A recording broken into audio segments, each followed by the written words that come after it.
Truly, what the hell? Jenna repeats herself. She's sitting in the back seat, still peering out the rear window with a boggled expression plastered on her face. I hear ya. What a fucking mess. At least now we know they were hiding stuff about Carl? I try to shine at least some optimism on the situation, however faint that it is. We came out here to get information, and we did learn there was information to be had, so not a complete wash? I don't believe for a titty fucking second that Carl's dabbling in crank. Not saying they're responsible, but they do know something. Honestly, I don't believe they have the wherewithal to plan and successfully carry out something so malicious as a kidnapping. Flynn lets out a long sigh, keeping the truck steady along the dirt road with one hand while the other rubs his scaled face. That doesn't help us figure out what the fuck to do next. Where are the goddamn cops? I'm the fucking city clerk. Why am I stuck doing this shit? There's a silence in the cabin, Jenna turning back around to peer in Flynn's rearview mirror at me. Because you're his friend, and you care about him. Flynn seethes at these words. That's not helping, Jenna. I pull out my phone, holding my thumb over the display button.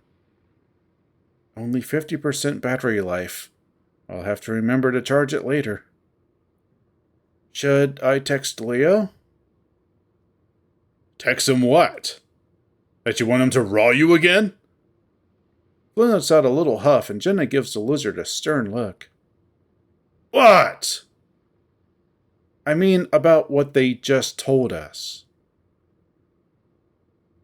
There ain't no reason to. It's all pussy willow lies.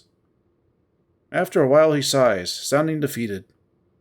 Flynn reaches into his pocket, holding up his slightly antiquated-looking phone. I'll just post in the group chat a quick summary.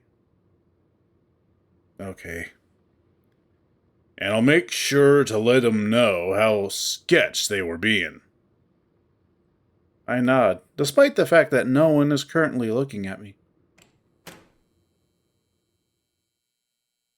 I step outside into the cool air, letting my feet rest on the hard asphalt of the parking lot.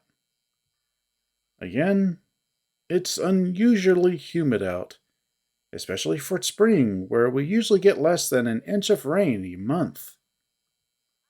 Monsoon season isn't set to start for another 90 days or so. I hold out my paws to the sky and let my tongue loll out, tasting the ozone in the air.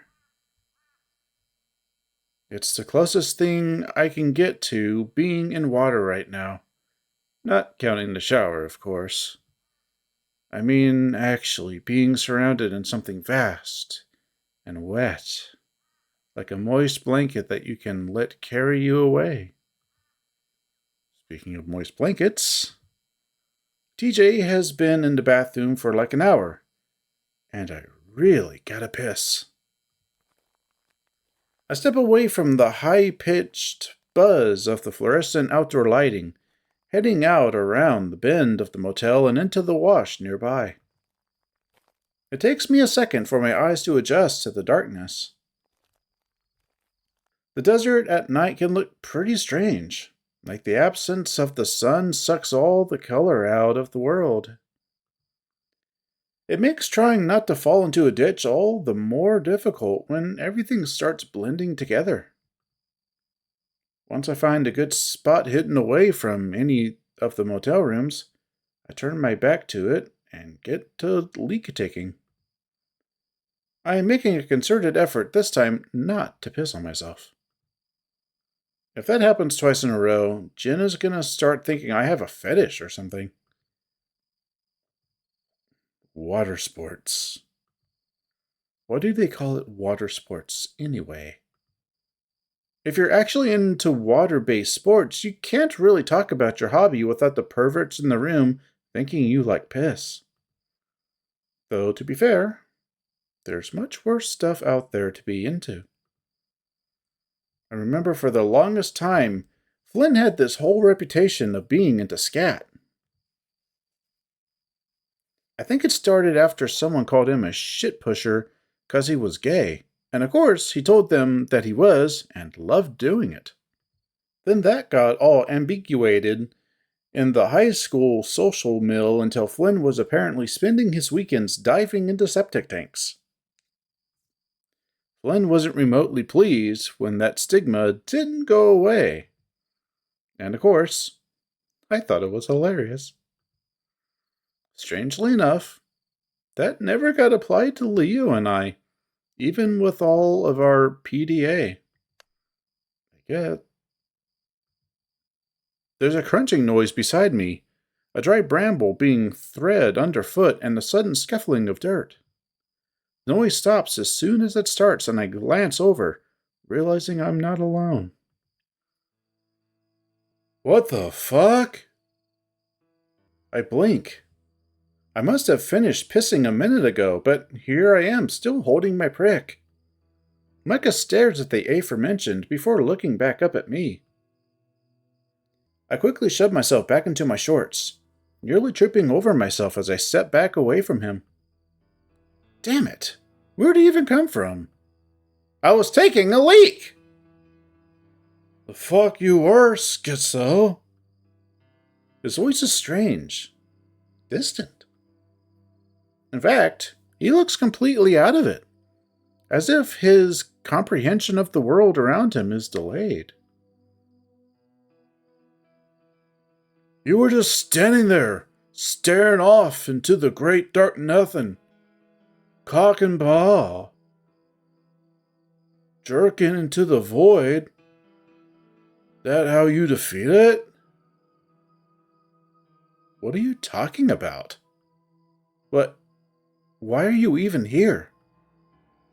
Micha points a half-lidded stare in my direction, his fingers wiggling around the edges of his tank top. He's not so much looking at me as looking right through me. I'm a bat, and it's night. I can be wherever I want. So, you want to be here? The voice echoes so clearly in my mind, I can't help but say it out loud. So, you want to be here? Fuck no. He sniffs, his answer spoken with a tired, slurred tone. I'm here as, there's dick all for me out there. Fuck. Wait. You're talking about right here. Right now. With you. I look into his widened pupils and slowly nod. Shit. Micha rubs at his face, pinching at his own lightly fuzzed cheeks, his gaze still a million miles away. He's exhausted, or at least appeared so now. Like someone on the tail end of a ride on a fierce upper. You can't put off sleep forever. Shit. I'm only half awake right now. That's the worst way to be. It's like how when you're dreaming, you're flying. But when you're having a nightmare, you're falling. It's always falling. Micha steps back, his heels hanging off the edge of the wash, and I'm sure he's about to tip over into it. Without thinking, I reach out for him, but he seems to lean away from my paw. What the hell am I doing? Don't touch the junkie. I should just get out of here, back to the motel room. Behold! I was shaped in iniquity! He extends his tattooed arms and shows off his wingspan. Before I can say anything to respond to the bat's ramblings, he tips backward, like he's expecting someone to catch him. Oh, shit! Are you okay? Silence. I start creeping closer to the edge to get a look at him, but a small voice rings out from within. Fucking... Ow!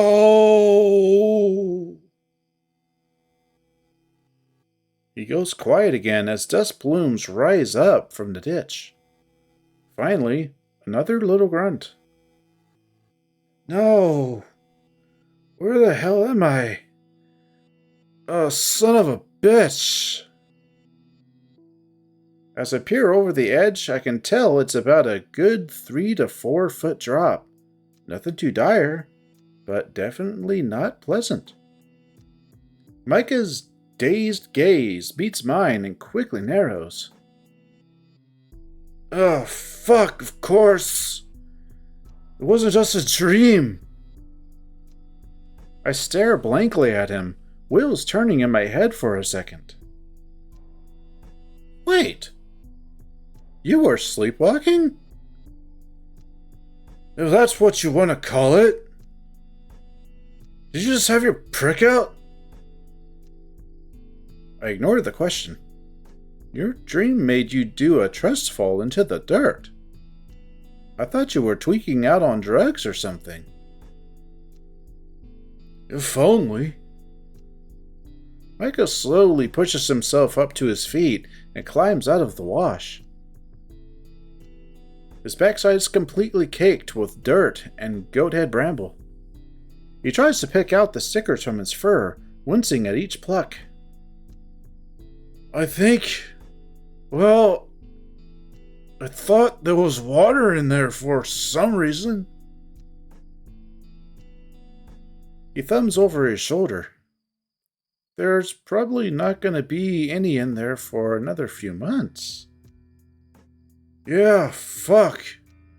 I'll be gone by then. Micha shakes his legs a few times, some more dust scattering to the wind. Having white fur like that must suck in the desert here. If you even get the slightest bit dirty, everyone can see. For me, everything just kind of blends into the brown fur. He squints at the building nearby and lets out a little astonished noise. I made it all the way out here to the motel? That doesn't make any goddamn sense. Fucking hellfire, man. Shit's just getting so much worse. He shakes his head. He's clearly lucid now, but I don't know if he's really talking to me. You doze off for 1 minute, and then everything's an absolute shit show. A cold chill creeps down along my spine. This is all sounding real familiar. What helps? Keeps the bad vibes down. But it's a quick fix for something that you never know when it's coming. I've been having something similar happen to me, I think. Really bad dreams, mainly. His gaze snaps to me, as if he wasn't expecting me to actually respond to him. Fucking really? No shit! The bat extends an arm out to his surroundings, gesticulating at everything and nothing all at once, while his wings flap about. You ain't the only one, musk fuck. You ain't seen how it's been. It's real shit down on Jasmine Street, The hum gets bad there. The hum? I frown, unnerved by the bat's words, but not really sure how I should start questioning them. You wouldn't know, after all.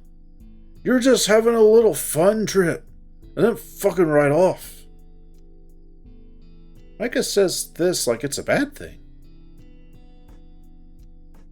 However, I'm not guilty about wanting to get the hell out of here at the soonest possible convenience. When we find Carl, of course. So, you're gonna leave town too? Micah glances over at me. Yeah. You should go soon, swell. But you'll be back. But you'll be back. They all come back. We all come back. What are you on about? I'm honestly not quite sure myself. The words just sounded right at the time. I shrug. I guess that's just what it feels like to me.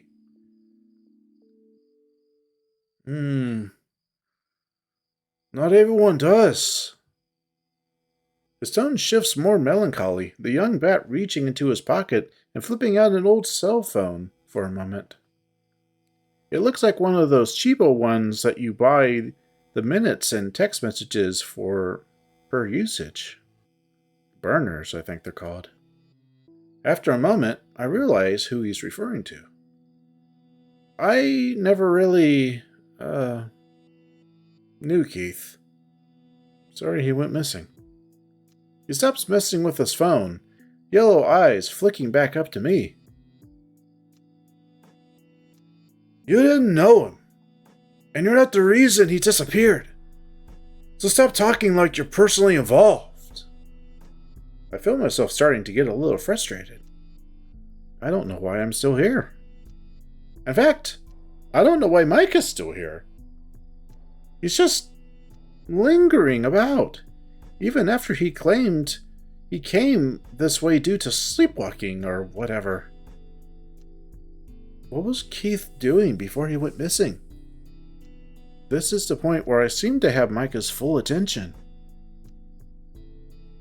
He glances around for a moment before stepping forward, lowering his voice to a quiet rasp. What he was always doing, schizo? Trying to fix people. He sees somebody who'd be utter shit trash, and then find their inner spirit or whatever. You know, native shit. He thinks for a second. Well, native light. Whatever. Keith was one of those weird kids who read philosophy books in school. He helps all of us, of course. And I thank him to bits for it. Screw us didn't know his limits. Started getting chummy with this supplier. This big bear bastard named Brian. Supplier? Keith dealt drugs? Bitch! Everyone deals and gets dealt in Echo. This ain't a surprise. Or it shouldn't be. So let me get you off your moral high horse right now. He squints in thought. Yeah. Now that I think of it, wasn't your mom the one that let Sven miserly plow her for Oxy? What? I can't help but be taken aback by that one. No! You're saying your mom didn't take Oxy? No. She had back pain issues and took Percocet, but that's it. That is Oxy, bitch. Enough about your whore mom. Fuck you. He huffs. He's so full of shit. Just like before at the bonfire. I dipped my paws into my pockets and turned to leave. I get a couple steps toward the motel before I hear the bat rasp from behind me. Hey, don't be a bitch! I keep walking. The shower is probably freed up by now, and God knows I could use it. If not just for the water, but the time alone. No, wait! Seriously! Stop! Jace! I hear a frustrated sigh. Jace! Please! I need to talk to you. Serious-like. I turn, and if his sight is any good, he can get a good view of how done with his shit I am from my expression alone. Keith tried to help this supplier. Turn his life around, all that. I hesitate. I didn't expect him to start talking about Keith again. He's all the goodness in him, etc., etc. Before all this, Keith would always take me out after school on Fridays. We go flying these RC planes we tinkered with down by the river. I mean, it sounds about as fun as plucking pubes to most folk now, but little me loved it. The moment he started getting close to Brian, that stopped. We saw him less and less until... Oof. Keith's gone. No one knows where he went, including Brian. So claimeth he. And I had nothing left here. My anger with the bat begins to fade as he looks me straight in the eye. There's something about the tone of his voice that's different. Like this is actually a matter he'd thought about for a long time. Micha, are you... I exhale, stepping forward and lowering my voice. Are you trying to tell me something? Something about Carl? No. Trying to get you to whip your dick out again. The runty bat's nostrils flare as he steps closer. I cover my crotch with my free paw and he rolls his eyes. Do you want help finding a rich fat kid? I hesitate at his hostile phrasing, but begrudgingly nod. Any information at all could help at this point. Yes, I want help finding Carl. Do you know anything that can help us? Cool. And hopefully... He doesn't speak for a time, rolling his cell phone in his paws. Don't report anything I'm about to tell you to the cops. I'm genuinely trying to help you here. But I need you to swear to that. Sure, whatever. I swear I won't tell the cops. I lie. Good. Nothing I did is really illegal. But it can be implicating as all hell if you don't find your friends. Is this about the meth that you guys said Carl was taking? No, that was bullshit. I knew it. Well, Flynn knew it. Like hellfire, I'm gonna start ratting fuckers out in front of everybody. The Hendricks house was marked. Jeremy tipped Clint off that Carl was staying home alone. Clint then brings me on to scope shit out, just before midnight at 11. I can see well in the dark, and got a good look at their alarm system. That's when I noticed two big glowing eyes staring back at me. I don't know what happened, but there was a flash, and next thing I know, I'm falling from the second-story ledge into the riprap. Photo. That was Micah! The flash of Carl's cell phone camera. That has to be it! He took a picture of you before you fell. We found the photo the next day. The bat's lips tighten. Well, fuck me then. Guess it's good that I'm getting ahead of this. It barely even looked like you, I think. The picture was all distorted. I tried to wave off his concerns with a reassuring tone, reshifting conversation back to Carl. What happened next? Micah sighs, speaking up again. Next thing I hear is a whole shit ton of thudding. Like,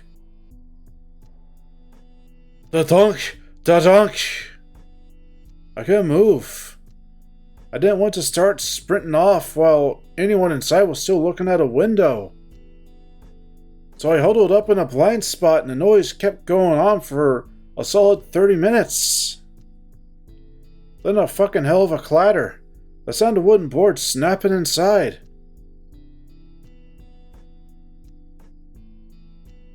Next thing I know, the fat ass is taken off into the desert, completely spooked. Which direction? South, I think.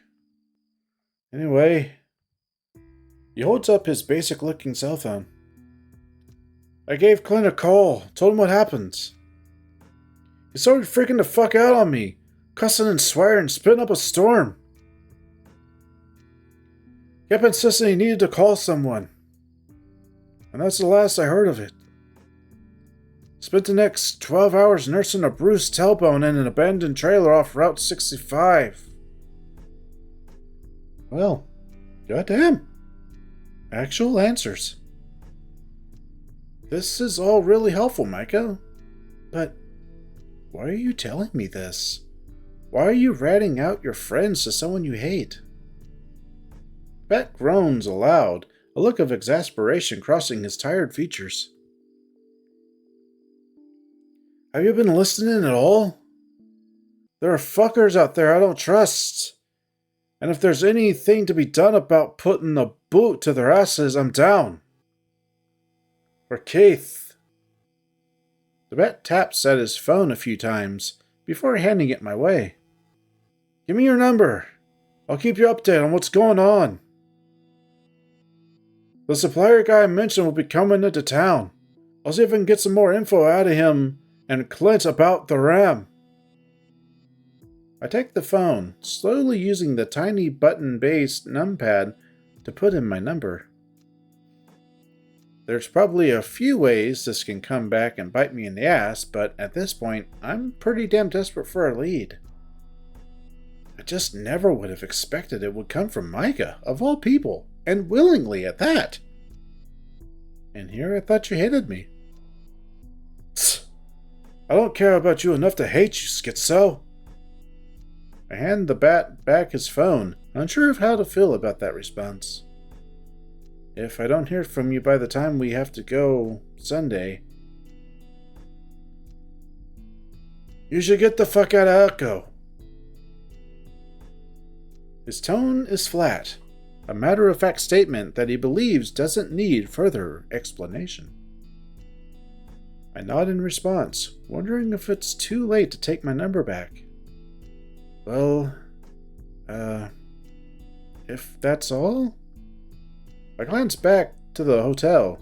Micah looks too. Yeah. Yeah, actually, one more thing. Oh? I perk a brow in his direction. You still with that wolf boy, Leo? I remember him getting skittish about him earlier.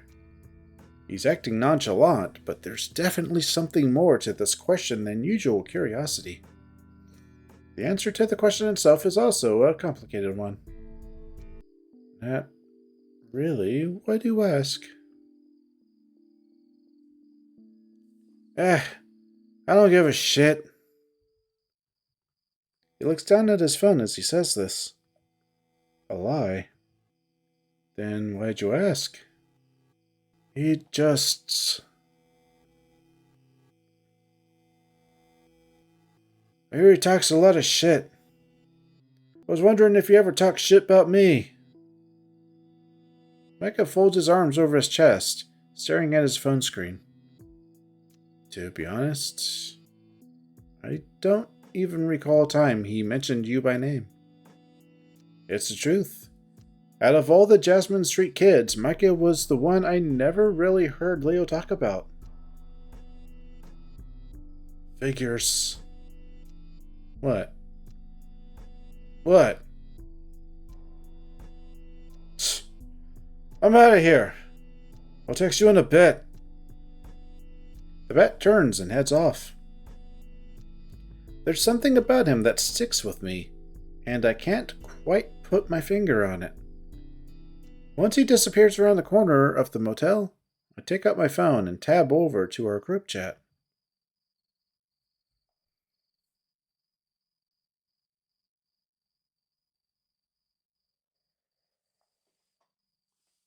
Ooh.